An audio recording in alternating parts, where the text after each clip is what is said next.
Bom dia, boa tarde, boa noite. Meu nome é Gustavo Machado.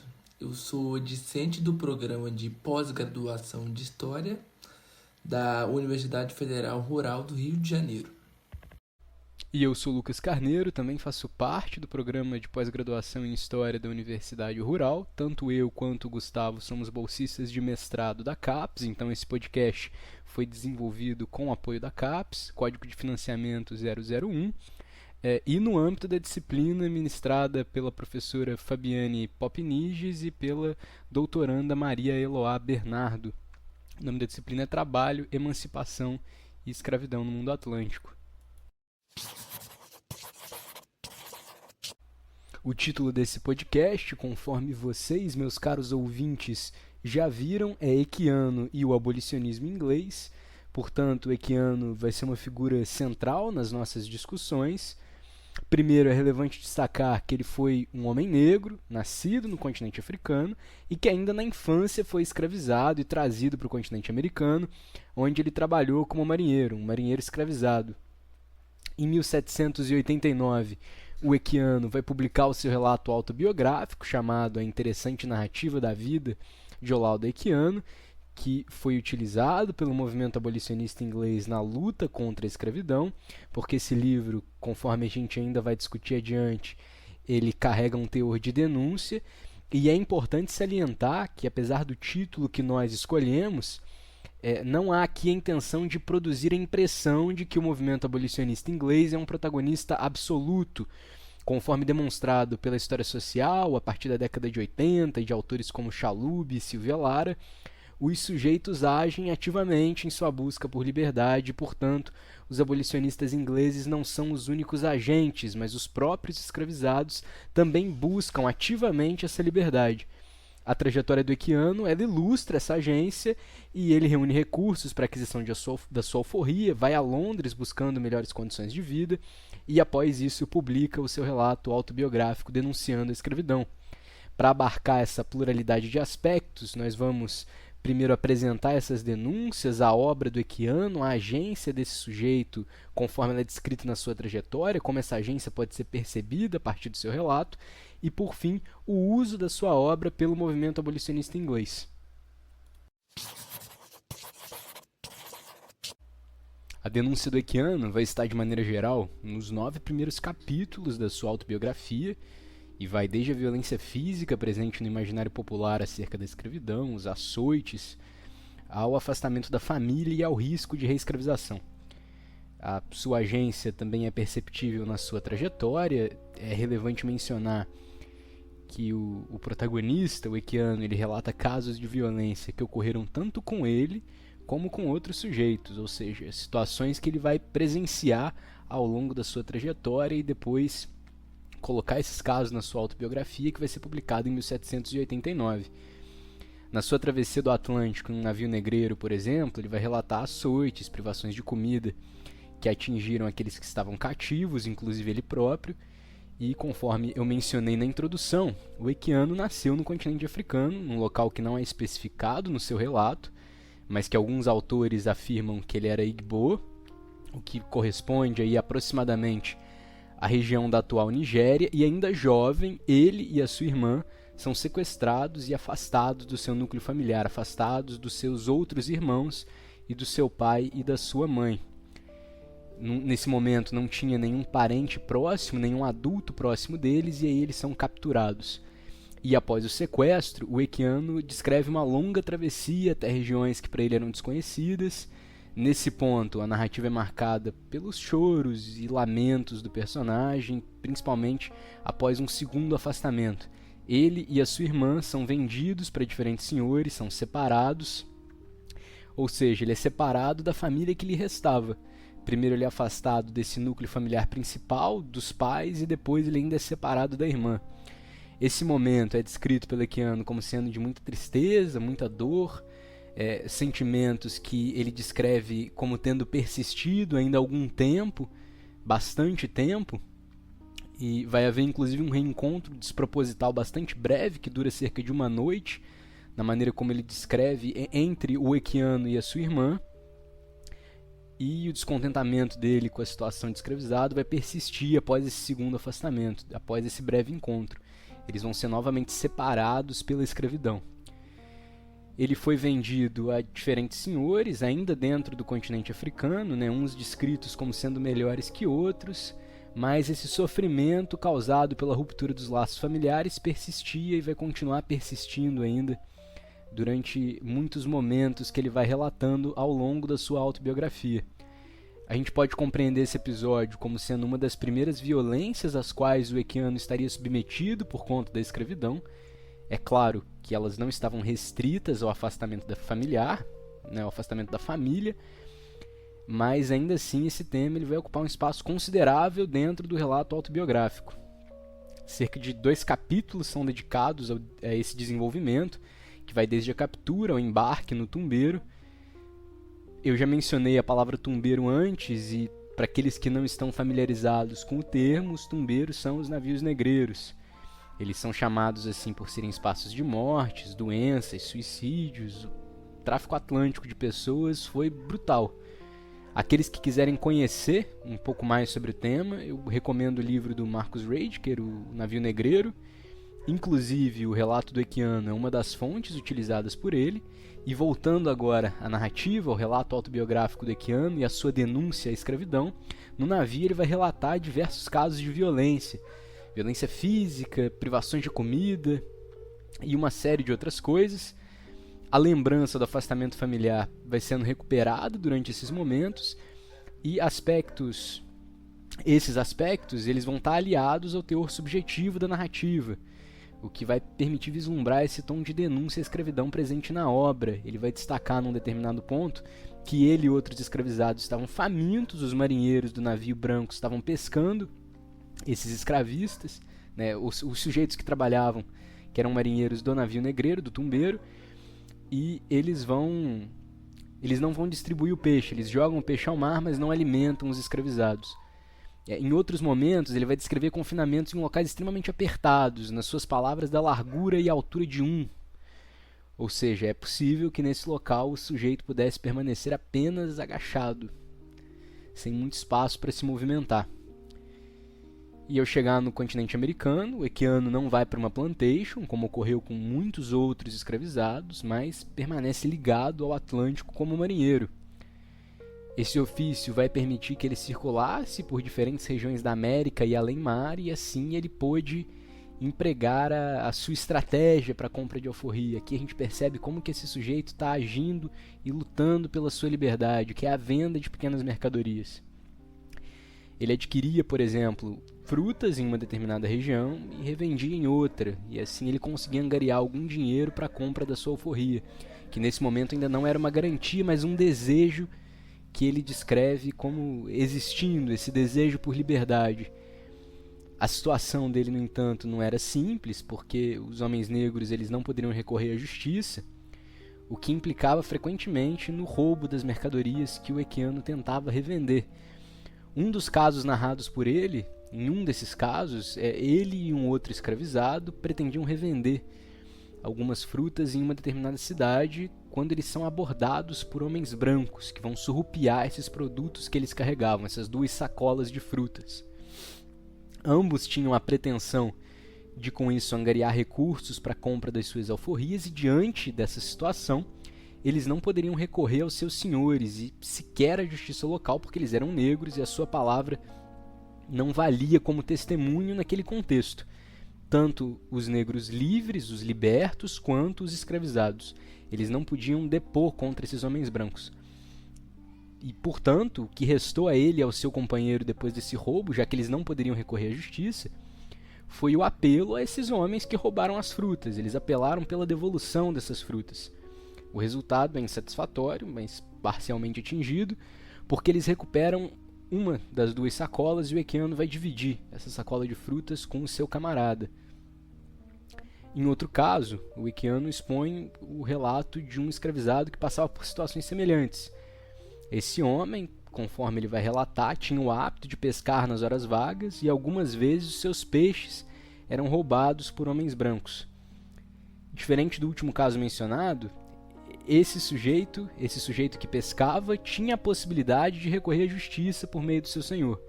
Mas, em alguns casos, esse escravizado, eu me refiro a ele apenas como escravizado porque o seu nome não é diretamente mencionado, mas nem sempre havia essa possibilidade de recorrer ao senhor, porque o próprio senhor subtraía esses peixes, e assim ele não tinha a quem reivindicar justiça, nem ao senhor, nem à justiça formalmente, né, às autoridades. E eu vou reiterar novamente, porque esse aspecto é importante. Essas situações que o Equiano vai ilustrando, elas evidenciam isso. Os homens negros, eles não poderiam recorrer à justiça naquele contexto. E os negros livres, por serem também negros, eles estavam igualmente sujeitos a essa restrição. Após algum tempo, depois de alguns apuros e retratando o sofrimento que ele sentia por estar escravizado, Equiano vai conquistar a sua liberdade. Ele vai conseguir angariar recursos o bastante para a compra dessa liberdade. Evidentemente, isso não vai acontecer na ausência de litígios, de conflitos. A princípio, o senhor do Equiano não queria alforriá-lo, e a liberdade ela vai ser conquistada por meio de um acordo. O Equiano deveria permanecer na tripulação durante mais algum tempo. O propósito dele já era retornar a Londres. Como marinheiro, ele visita Londres em um determinado momento, e após cumprir esse tempo estipulado como marinheiro, após conquistar sua alforria, ele parte para outras tripulações. Ele abandona o navio onde ele era escravizado e ficou durante mais algum tempo e procura outros patrões, agora que ele era um homem livre. E vai continuar recorrendo à mesma estratégia para poder angariar recursos para ir a Londres, para poder conseguir dinheiro bastante para realizar a sua viagem, o comércio. Ele vai continuar vendendo essas pequenas mercadorias. Enquanto esses recursos eram reunidos, o Equiano vai descrever uma série de outras situações desagradáveis em virtude da sua condição de negro livre, diversos problemas que ele enfrenta. Um deles é a impossibilidade de recorrer à justiça, que eu já mencionei antes, e que persiste, e que vai se somar a outra questão, o constante risco de reescravização. A prática de sequestro de pessoas livres, que tinha como finalidade a reescravização, é relatada pelo Equiano, e ele somente escapa de uma dessas tentativas em virtude da rede de relações constituída em seus locais de circulação. Esses sujeitos, essa rede, ela funcionava como uma espécie de porto seguro do autor e vai permitir a manutenção da liberdade que o Equiano tinha conquistado por meio da compra da sua alforria. Seja porque eles livravam o Equiano da prática dos sequestros ou de problemas com a lei. Não quero aqui que ninguém imagine que o Equiano tenha sido algum tipo de criminoso, mas em determinados casos que ele vai relatar, ele reage a uma tentativa de roubo e ele é acusado pelos homens brancos que tentaram roubá-lo. Vai escapar justamente graças a essa rede de relações, esses amigos que puderam abrigá-lo enquanto ele era procurado e a situação não era resolvida. E saindo da América, ele vai transitar por regiões do Mediterrâneo. O Equiano vai deixar de experienciar esse tipo de situação. A sua atuação fora do continente americano ela não vai se restringir ao ofício de marinheiro. Ele ocupa posições desde barbeiro em Londres a pastor e representante de instituições civis. Um fator que é importante destacar na sua trajetória é a sua conversão. Durante toda a narrativa, ele atribui os seus sucessos à providência divina e destaca em extensos trechos da obra o seu relato de conversão.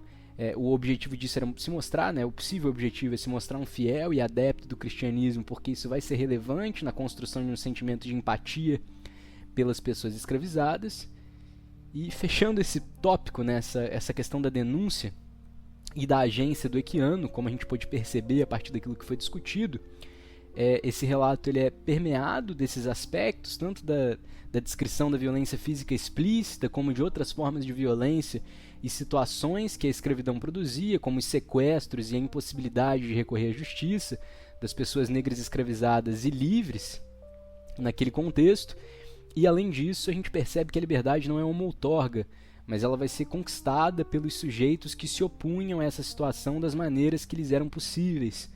O relato de Equiano e o seu esforço na aquisição da sua alforria, bem como a mobilização de esforços para ir a Londres, eles ilustram essa situação. Os escravizados são sujeitos agentes, ativos na sua busca de sua liberdade e na luta contra a escravidão. Bem, Após discutirmos sobre denúncia pública, agência, o processo de trajetória do Equiano, o campo de possibilidades como marinheiro, como ele conquistou a sua alforria, podemos agora discutir alguns desdobramentos da influência de sua obra na construção do abolicionismo inglês, né? Porque essa obra foi muito importante na campanha abolicionista no final do século XVIII, porque ela transformou a experiência do tráfico atlântico de escravos em um testemunho político e moral, aonde o Equiano ele era um sujeito dotado de memória, educação, fé ao longo das viagens. E isso foi se aprendendo, né, ao longo das viagens, porque ele aprendeu a ler e escrever com amigos dos seus senhores, ele se converteu ao cristianismo ao longo das viagens, né, porque foi uma questão de refúgio para todo o sofrimento que ele vivia, e isso realçou uma empatia com os escravizados e como eles eram enxergados por outras pessoas como seres humanos. O relato principal de Equiano é trazer esse destaque e enxergar os escravos como seres humanos. E ao longo disso, ele não é apenas uma vítima narrando o seu sofrimento, mas um agente político que atuava no espaço público inglês, porque o seu relato foi usado pelos abolicionistas como uma forma de descrever as condições que eles viviam, as insalubridades dos navios negreiros, a superlotação, as mortes e toda a lógica econômica que circundava a escravidão. E esse relato fortaleceu ainda mais a campanha contra o tráfico atlântico de escravos, né? Porque ele se aproximou dos grupos abolicionistas que estavam relacionados com a sociedade da abolição do comércio de escravos. Outra questão que é importante destacar aqui na discussão é a questão do nome, porque Olaudah Equiano é um nome de origem africana e em algum momento como escravo ele foi intitulado Gustavus Vassa, e com esses dois nomes ele aprende a viver praticamente em dois mundos diferentes, cobertos de diferentes sujeitos, porque como cada nome tinha uma cultura diferente, um tratamento diferente, ele via uma negação da cultura africana em detrimento de uma cultura mais europeia como um suprassumo cultural. E isso entra em debate no processo de ressignificação política durante o período escravista, né? Onde essa construção do Equiano ela se categoriza como histórica. E ao entender todo esse processo, nós precisamos também entender um pouquinho do contexto da Inglaterra, né? Porque nesse período há o surgimento da esfera pública da burguesia na sociedade, como uma forma de evidenciar a expansão em massa dos novos meios de comunicação, né? Devido à disseminação da comercialização da produção cultural e literária que havia ali, onde realça uma nova dinâmica da sociedade de consumo, que é demonstrado na contribuição da obra de Equiano, no qual foi legitimada pelos grupos abolicionistas ingleses, no qual demonstrava o lado visceral do testemunho de um ex-escravizado ao contar a sua história. Porque esse discurso abolicionista que legitimou as autobiografias, ele só legitimou porque havia ali uma sociedade que era racialmente hierarquizada e os brancos tinham a voz ativa. E por meio disso eles compreendiam como a experiência escrava era elaborada pelos libertos, modificando ali a produção do discurso público inglês. Por isso que nessa época há o pico do movimento abolicionista, que é ali por volta de 1780, porque além da obra de Equiano, há também a autobiografia de Ottobah Cugoano, que em resumo ele traz ali o seu sequestro enquanto africano. Ele é criança também, tinha uns 13 anos, foi sequestrado, vendido como escravo, foi transportado, trabalhou, sofreu horrores, foi brutalizado, foi comprado por um comerciante inglês. Lá ele aprendeu a ler, escrever, foi batizado também como John Stuart. Aqui a gente faz um paralelo, né, com o nome Gustavus Vassa, pelo Equiano. E posteriormente ele conquistou sua liberdade e também se tornou um abolicionista. Até o Equiano ajuda a escrever o seu livro, o seu relato, né, sua autobiografia. E ao trazer essas autobiografias, nós podemos afirmar que essa construção foi muito pioneira e isso deu um sentido ao trazer uma frugalidade, uma perspicácia por meio desses negócios e como eles conseguiram essa legitimação ao longo desses períodos. E isso traz até um sentido com o texto que nós discutimos na disciplina, que foi do Hiram Berlin, chamado Gerações de Cativeiro, porque ele trazia um conceito que quem entendia a escravidão eram os próprios escravizados. E o uso dessa experiência para conquistar e buscar uma vida melhor traz o seu legado na capacidade de transformar o seu sofrimento em luta. E voltando um pouco no Equiano e o seu processo na influência do movimento abolicionista inglês, a partir de uma relação ali com também abolicionista Granville Sharp, ele trouxe um envolvimento maior na causa da abolição do tráfico, né? Porque ele começa a ter uma ação política, ele começa a participar de debates, de ouvir diversas opiniões e também a emitir opiniões, trazendo um sentido político na construção do abolicionismo inglês.